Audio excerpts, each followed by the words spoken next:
It's a whole bunch of one persons that make a difference. If enough individuals do make their small monthly donation, that can make for a sustainable network.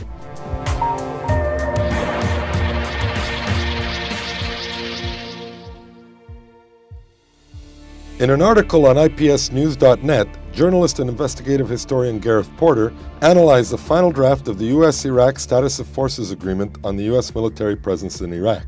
He states that the agreement represents an even more crushing defeat for the policy of the George W. Bush administration than previously thought. The deal not only calls for a clear deadline for a withdrawal of combat troops by 2011, it will also be unlikely that a residual non-combat force of U.S. troops would be allowed to remain in Iraq for training and support purposes. Porter also states, the clearest sign of the dramatically reduced U.S. negotiating power is the willingness of the United States to give up extraterritorial jurisdiction over U.S. contractors and their employees and over U.S. troops in the case of major and intentional crimes that occur outside bases and while off duty. This is a major departure for the U.S. government, which never previously in its long history of stationing troops abroad for long periods of time, particularly in Korea and in Germany, has it allowed the host government to have any jurisdiction over those troops. So this is a major concession by the United States government, and it indicates just how desperate the Bush administration has been to get some kind of agreement, no matter how much it has to concede to the Iraqi government in the agreement. Now, why are they so desperate to have this agreement? Well, first of all, I mean, the Bush administration had staked a great deal of its political prestige, I would say, in the United States, for its own public, on getting an agreement that would somehow could be pointed to as a victory for the administration in terms of its aim of continuing U.S. military presence. And it was talking about continued presence even after the al-Maliki government, al-Maliki himself, declared last July that he was going to demand, he was demanding, that the U.S. would have to withdraw its forces on a date certain. They were saying, no, we're not going to. It's going to be a conditions-based withdrawal. And then even after they began to shut up about that issue, they continued to tell U.S. media, news media, in Baghdad that despite the claims of the Iraqi government, the agreement still was going to allow the United States to have a residual force for some period of time to come after the withdrawal of the combat forces.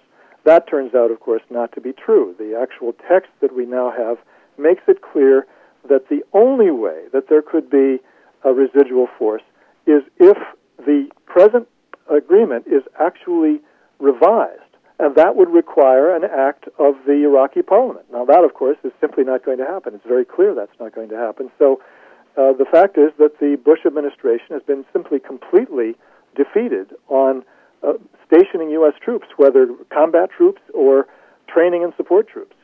Despite the U.S. concessions in the deal, there are still demands for changes from political leaders in Baghdad and from the people of Iraq.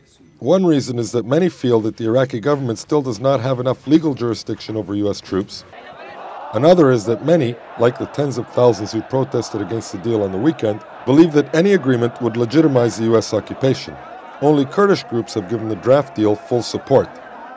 In Washington on Tuesday, U.S. Secretary of Defense Robert Gates said the door to reopening negotiations is pretty far closed. And Chairman of the Joint Chiefs of Staff, Admiral Michael Mullen, said that he was increasingly concerned about the public criticism by Iraqi politicians and warned, "We are clearly running out of time and that Iraq risks security losses of significant consequence if it does not approve the accord." On Wednesday, Iraqi government spokesman Ali al-Dabag replied, "We received with concerns statements from U.S. Chief of Staff's Michael Mullen, and they are unwelcome in Iraq. The deal must not impose on Iraq's will, and the statement was an inappropriate way to address Iraqis."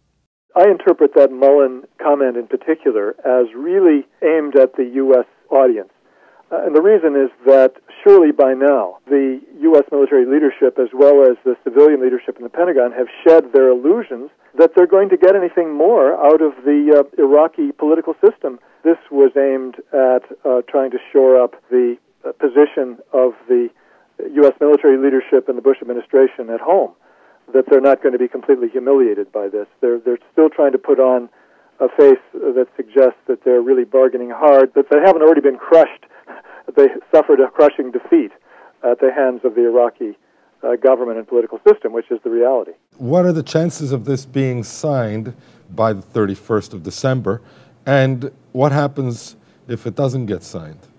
I have to believe that the chances are diminishing with every passing day.